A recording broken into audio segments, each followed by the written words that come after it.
அது எப்படி பிறகுது? தாய் தகப்பனுடைய அந்த நேச்சரோட தான் பிறகுது இல்லையா? அதெல்லாம் என்ன இருக்குது? ரத்தத்திலேயே கலந்து இருக்குது. ஆனா எல்லா சுவாபத்தையும் உடனே வெளிப்படுத்துறது கிடையாது. போக போக போக அப்பா அம்மாவை பார்த்து பார்த்து வளர்ந்து வளர்ந்து வளர்ந்து வளர்ந்து அதே மாதிரி ஆயிடுது. ஏன்னா அவங்களோட தானே ஓட்டிகிட்டு இருக்குது, அங்கேயே தானே வாழுது. ஒரே நாள் ஆகிறது இல்லை, பிறந்த அன்னைக்கு ஆகிறது இல்லை, பிறந்த அன்னைக்கு எல்லாம் உள்ள இருக்குது. ஆனால் போக போக தான் அது வெளியே வருகிறது. நான் சொல்லுகிறேன், நீங்கள் தேவனுடைய பிள்ளைகளாக இருக்கிறீர்கள்.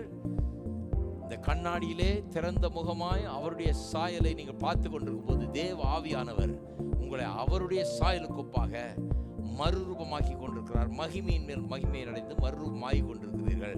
அவர் வருவதற்குள் அவரை போலவே மாறிவிடுவோம். அவர் வரும்போது நாம் அவரை தரிசித்திருப்பதனால், அவரை நாம் பார்த்து தெரிந்து கொண்டதனால், அந்த சாயலை பார்த்துக்கிட்டே இருந்ததுனால அவரை போலவே நாமும் இருப்போம்.